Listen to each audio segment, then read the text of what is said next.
Hi, I'm Shashank Bhargava, and you're listening to Three Things, the Indian Express news show.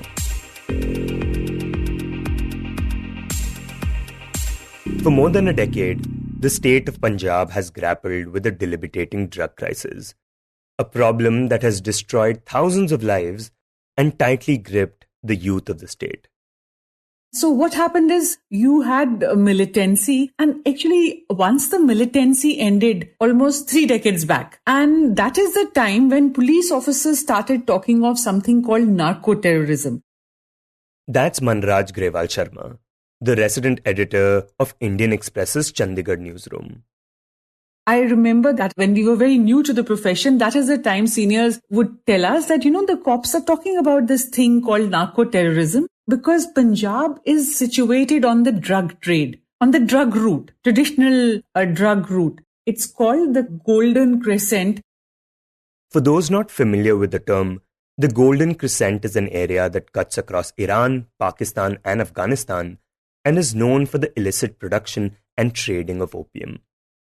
It's not golden at all. It's the crescent of death. That is how the police officers call it, because we get the drugs via Afghanistan, from Afghanistan to Pakistan to Punjab, and from there it goes to Delhi or wherever, and then finally it lands up in the US and so on. It goes all over. So that is how the drug trade works. So it was always part of the drug route, but it was never a consumer. So what changed is when people here started consuming it. That is when the trouble began. So the police intelligence and the veteran police officers will tell you is that after the militancy failed, and everybody knows there was the ISI and the Pakistan was playing a hand in it. It had a big role in it. So after that, this was probably a strategy that how do you hollow out a state? You put them on the drugs.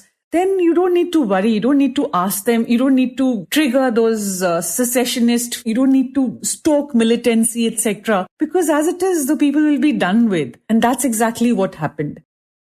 She says over the years, the drug problem has managed to spread across the state, impacting people from various backgrounds. In fact, the evolution of the crisis is evident in the increasing involvement of women in the drug trade. This is what the latest Indian Express investigation reveals about Punjab's drug crisis. More women drug peddlers, more pharmaceutical drug abuse, and a focus largely on arresting end users. In this episode, we speak to Manraj, who headed the investigation, about what its findings reveal. Manraj, for years we mainly saw men peddling drugs in the state. But you write that now we are seeing an uptick of women also getting involved in this trade. In fact, the investigation analyzes over 11,000 FIRs under the NDPS Act by the Punjab Police between the 1st of April 2022 and 28th of February 2023. And it shows that now women account for over 10% of the cases. So, we had earlier done a series on drugs in 2016. And while we started going through the FIRs, it became increasingly clear that you had lots of women and lots of tablets, lots of pharma pills as well. So when I checked with the investigation we had done last time, it was a jump of 100% from 2016. So that is how we realized that a lot of women are involved. And it wasn't just women. There were cases in which only women, say one solo woman has been booked in a case, or 2 women, or it's a man, his wife, and so on. But there was no doubt about it. Every district, there was no district where some women weren't booked under NDPS. Then it became very clear that women are increasingly being booked, being held, being arrested for drug dealing. And Manraj, what is the reason that this is happening now? What is the reason that more women are being involved in the drug trade? So there are a number of factors. One is we found when we traveled to the hinterland that there were families in drug trade. I went to this village where this lady told me her husband had been booked for drugs 18 years ago. So after that, the mother was booked. She has 2 daughters. The elder daughter was booked. And now this year, the younger one was also booked, and the younger one is only 19. So what happened is you had families, some of them were denotified tribes, and the British had labeled them as thieves, dacoits, and so on. even after independence, it was difficult to rehabilitate them, etc. And when drugs came in, drug dealers would use these guys also to ferry drugs because it was easier. And in their families, when the husband died, etc., or when the husband would go to prison, the family had no other source of earning. As it is, it doesn't have a good name in the village. There's nobody who's going to give them any other work. Nobody trusts them. So even the spouses get into drug dealing and the entire family. And Manraj, here you're talking about the denotified tribes, but even otherwise, with women getting involved, has this become a kind of family business in Punjab?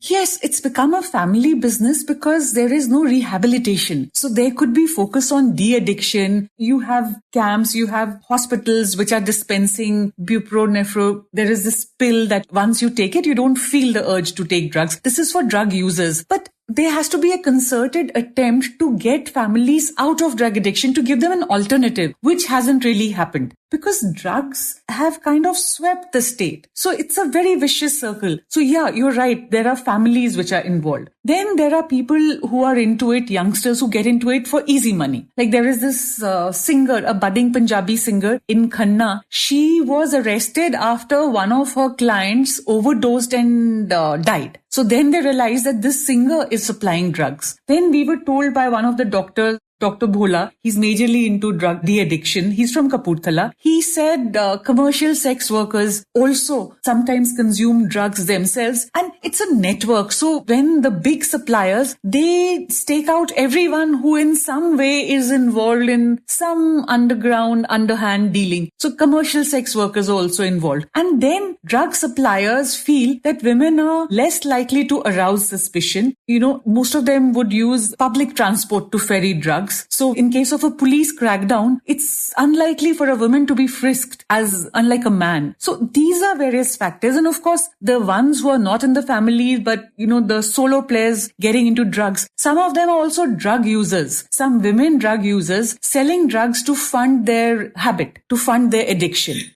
And you mentioned that for some it's easy money. And this is especially considering that a gram of heroin can fetch between 1,000 to even 5,000 rupees. Yeah, we were told that you buy something for say 500 rupees and you can sell it for up to 3,000. A gram of heroin and even pills. So you buy something for 10 paisa and you're selling it for 100 rupees. The pills which are banned. Okay, so when talking about the reasons, one is that this can be a lucrative enterprise. The other is the fact that when men get arrested, women end up taking over sometimes. The other is that some women get into it to fuel their own drug habit. Plus, sex workers are also involved in it now. And then you write that a lot of women get co-opted by their boyfriends and husbands. Yeah. There was a dhaba owner in Ludhiana. They caught drugs on her premises and it was a male friend who had kept it there. Manraj, does this also speak to the lack of job opportunities in Punjab, that people who want to make money are turning to drugs to make it? So we are talking of a fast, quick and easy money. So you don't need any degree. You don't need to stand in a queue. You don't need to take any exam, be it for government job or any other job. You don't need to go for an interview. You don't need to clear exams. So none of that. You could, if you're a drug dealer, you could easily make more than perhaps what a normal person is making in a month. You could make enough or more than that by just dealing with drugs. So that is what, in fact, DGP Gaurav Yadav, he said we have to somehow also make sure that, tell people that it's not lucrative because you'll be arrested. You will go to jail sooner than later. And when talking about the rise of women drug peddlers, are there any particular kind of women, demographically speaking, that are involved in it now? So lots of women from the Malwa region. Malwa region is also the most populated region of Punjab, and 60 plus assembly constituencies fall in the district, and large tracts of this belt are also very poor. And they were considered backward until very recently. There is some progress, there is development there also now, but it wasn't so earlier. So those are the areas where you are not paid very well. Even if you were to work as a farm laborer, as a farm worker, you would be paid very poorly. There, the farm laborer is called Siri. So traditionally what used to happen is a landlord will have this Siri. these people would work from them forever, and he could choose to decide how much to pay. So it's a poor area, so which makes people more vulnerable to, dealing in a trade which gives them freedom from that, some kind of slavery to your landlord or whatever, and more money. And Manraj, talk about the kind of toll it takes on a family, especially a family with children. Yeah, it is terrible. Drugs, we've been talking about drugs for ages. So much so that one part of you becomes immune to it. You as a reporter, it's terrible. The cost of drugs. You see people dying all the time. This is very sad. But the enormity of this tragedy comes home when you start visiting families where women are also involved. So I went to this village called Badshahpur. This is in Kapurthala district. So I had read somewhere, a video had gone viral in September, in which they showed a young girl peddling drugs. So I went to that village because I wanted to find out what had happened to her, because her parents, her father had already been booked last year. So as it is, we were looking at those cases also. It fell in the cases that we were studying, the 11,000 plus FIRs. So I went there. There's this house very close to the Gurudwara, and there are 4 frightened kids. The youngest is about 5, and all of them sitting together on the rooftop. So outside, because I asked for their house, that lady said, Janda. He's someone ostracized. Everybody knows he's a drug dealer, the father. He keeps going to jail. That was what we learned from fellow villages. Now when we went there, the mother had also been arrested. The mother was in jail. The elder sister was in jail. The father had just come out on bail, and there was this bunch of kids waiting for him. And they came down the stairs holding hands. The typical village staircase without that side railing. So they came down holding hands and then frowning at me because they thought I was a cop in plain clothes. So I said, police aandi hai. Does the police come here frequently? They said, Hanji. So the elder girl, very polite, that I don't want to annoy you. And the others very concerned, very scared. So that was very heartbreaking, especially the youngest child wearing a frown. And I asked them, do you go to school? So they looked confused. And I can well imagine when the parents are not around, who is there to make sure that they go to school, attend it regularly or not? And then I could see that the family is not held in great light by the neighbors, by others in the village. So you are sealing the fate of the kids for no fault of theirs. Those little kids, where if they don't get educated, what are they left with? What future would you see for them? So that was very sad. When I came home, this is terrible. It's not just how can you end drugs when this cycle is going to carry on. And Manraj, you talked about the stigma, right? The family not being looked upon well by neighbors and those around them. Could you speak about that a bit? What did people dealing with it told you?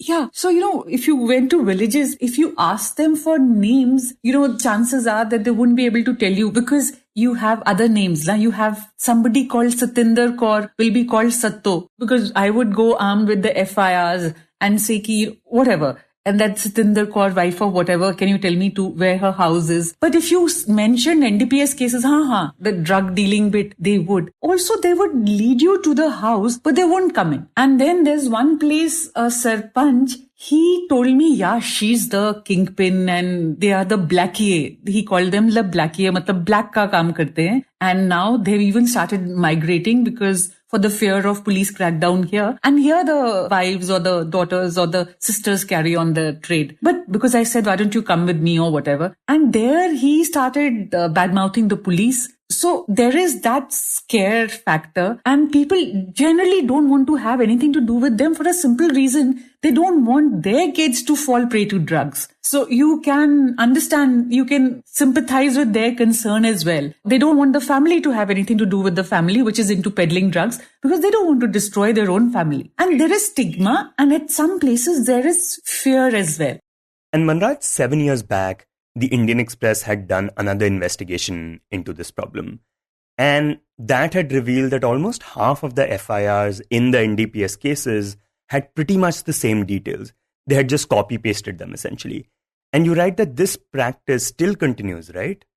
Absolutely. It is hilarious when you read the FIRs because they seem like a cut-paste job. So, you pick up an FIR, Once you start reading the FIRs, that is the time you suddenly sit down and have a good laugh. Because you know, two women were going and with their right hands, they had mummy lifafas. Mummy lifafas means plastic lifafas in their right hand, often black in color. Then the police were, they were doing their gasht, they call it, looking for pere purush, bad men. And then they had this naka there. The women saw them and suddenly turned back. And then they threw those lifafas. And then the police went and quickly got hold of them. And then they tried to ask the passers-by to stand witnesses. But all the passers-by cited their majburi. They were busy with other work. And strangely, some FIRs were lodged at, sometimes the time was 11 p.m. at night, but they were still passers-by, right? And then they asked the women whether they could search them or they could take them to a duty magistrate. And according to the law, they could take them to the police station. But the women said, we have full yaqeen, full faith in you. Please frisk us. And then they find drugs on them and then FIR is registered and so on.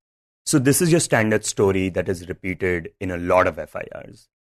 Absolutely. You've been given a tip-off, you halt a car, the car guy stops, a door opens, one person runs away, and then you find the drugs there. So, but very conveniently, at times, they also write heavy lifafas, and usme se milta hai 50 grams. So, you wonder.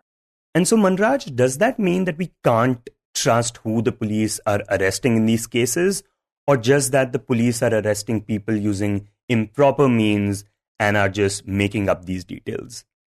It'll be hard to pass a sweeping statement, but the thing is, whoever is the guy in the police station who's supposed to write down an FIR, he finds it most convenient to have this template that he copies and he quickly does that. It's very easy to do it. And then it's tried and tested. It probably stands in the court or whatever, or it doesn't, whatever. But that is why it happens. So whether are these charges trumped up or not, I can't say, because everyone we met said these charges are trumped up. But then the police had a counterpoint. They said no, because this lady told us that, I was at my sister's place when they caught me. But in the FIR reads that they picked me up from the bus stand. Another person said they caught me while I was sitting at home. They arrested me, but they said I've gone to visit someone. So there are these discrepancies that people point out, but we don't know whether they are trumped up or not. But one thing is there are certain cases which we found outright ridiculous because it seemed persons who were arrested were end users. So, a typical FIR says we got a tip-off that such and such person was dealing in drugs. We went there and we found the person with a rupee 10 note, a box of matchsticks and foil paper. Yeah, so that is it. That's all that they found on the person. And the person the FIR says has been duly arrested. Or they found that a car parked somewhere at night. They went there and they asked the guys to open the doors and they found them all these three things. So no amount of contraband or no amount of drugs, but solely on the basis of this, which implies that they were end users. At least at that point of time, they were not drug dealing. Right. And based on the FIRs, it seems that a lot of focus is on end users and not on big drug peddlers and, the main kingpins. Could you talk about the concerns that raises and what do experts you spoke to have said about it? Yeah. Traditionally, Punjab has followed the EDP method. EDP is enforcement, D is de-addiction, and P stands for prevention. So the experts, because of the focus on enforcement, there are these blanket cases. There are these very frequent crackdowns. But what happens is the big supplier somehow gets away because village after village, especially these women, would tell me, why aren't you picking up the big fish? So in fact, we spoke to the DGP Gaurav Yadav and he told us that in August, they had a brainstorming session with the district police chiefs in which everyone agreed that there are too many small cases and that there is a need to focus on the big fish, on the big suppliers and ensure not just that they are caught, arrested, but also that they remain behind bars. Build up such a strong case that they don't get bailed out in a month or 2 months or 90 days or whatever. So that admission is there. And what the experts say is that traditionally, wherever you see drugs have come in, be it South America, etc., Mexico, etc., it is very difficult to get them out by following this 3 EDP thing, because first you have to tackle prevention and rehabilitation. So it should be the other way around, that you need to focus on prevention bit. Okay, so considering that, what do we know about the measures that the administration is planning to take going forward, knowing that this current method doesn't work that well. Yeah. So now the Punjab police is saying, DGP Yadav is saying that we are focusing a lot on prevention, as in we've started a social media blitz. And he says, every day I find out how many impressions. SHOs have their WhatsApp groups. So every day we reach out to people. Then we do those public outreach programs like gully cricket and song and dance and theatre, etc. Because people are scared of the khaki and you can't lecture people, but you could in a nicer way, in a softer way, co-opt them. So that is one. And then they're saying, as far as the big fish is concerned, now we've set up financial intelligence units to find out the forward and backward linkages. So where are their bank transactions? Who all are they paying? Because a lot of people in the system are involved in drugs. Otherwise, drugs would never be as successful and the big fish won't be able to escape so quickly, Not so quickly. Escape. They remain out. They remain at large, right? They are those invisible forces who are supplying all this. So that financial intelligence units, and the CM has said that we should seize their property. Any property which is made with drugs, with money gotten from drugs, that should be seized, be it a building, a house, land, car, anything. So that is the shift we have seen since this August. And there's another third thing. Now the chief minister and the system is finally saying that, all right, we will choke the supply, but we will also have to choke the demand. So as long as people continue to demand drugs, there will continue to be a supply, if not from Pakistan, not from across the border, then from Delhi. So it has to be both demand and supply have to be tackled.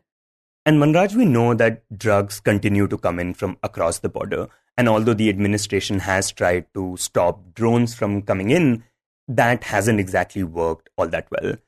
And while this route remains the same, you write that there has been a change in the kind of drugs being used. For example, there has been a rise in the abuse of pharmaceutical drugs. Basically, a lot of pain relievers and antidepressants are being misused.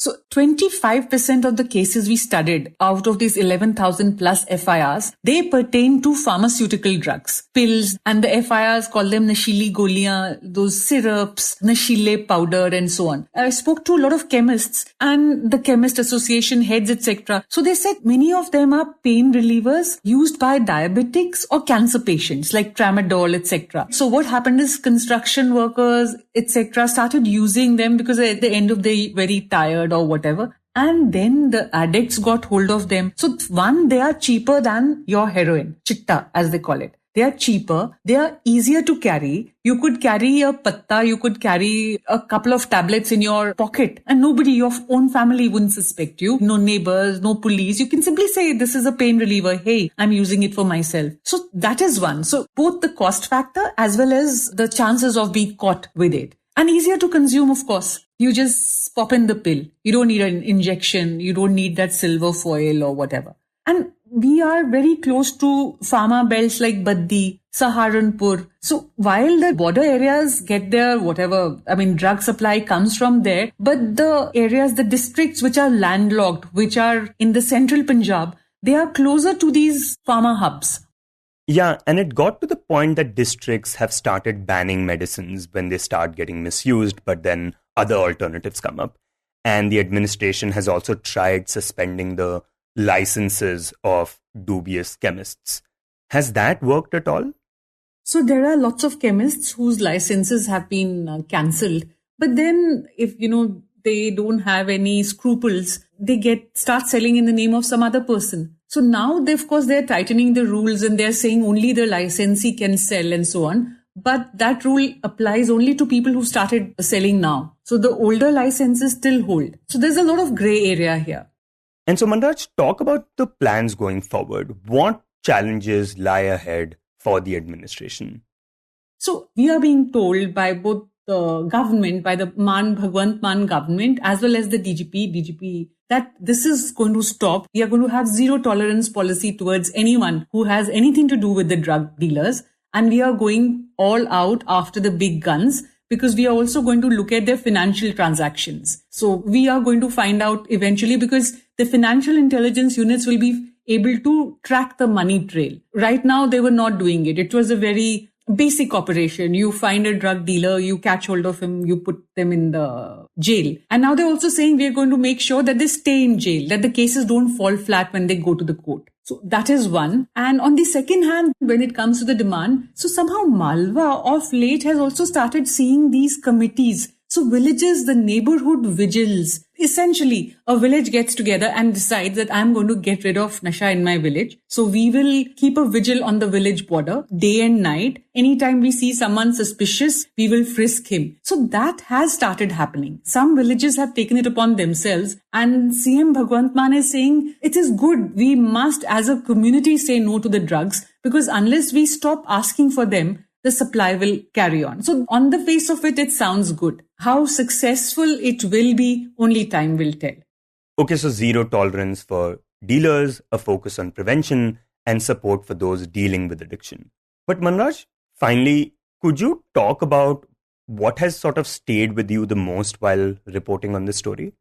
I think the fact that this affects young kids, this affects a whole generation. We can't let it carry on like this. We can't doom a child forever just because somebody in the family or the father, that has to, I don't know how we will do it, but we have to reach out to these families. We have to reach out to these kids, because what are we going to do? Essentially, then there'll be no end to this. It'll just carry on and on. You have to lend them a helping hand. You have to give them a way out. It can't just be that they have no other option. You were listening to Three Things by the Indian Express. Today's show was written and produced by me, Shashank Bhargava, and was edited and mixed by Suresh Pawar. If you like the show, then do subscribe to us wherever you get your podcasts. You can also recommend the show to someone you think will like it. Share it with a friend or someone in your family. It's the best way for people to get to know about us. You can tweet us at Express Podcasts and write to us at podcasts@indianexpress.com.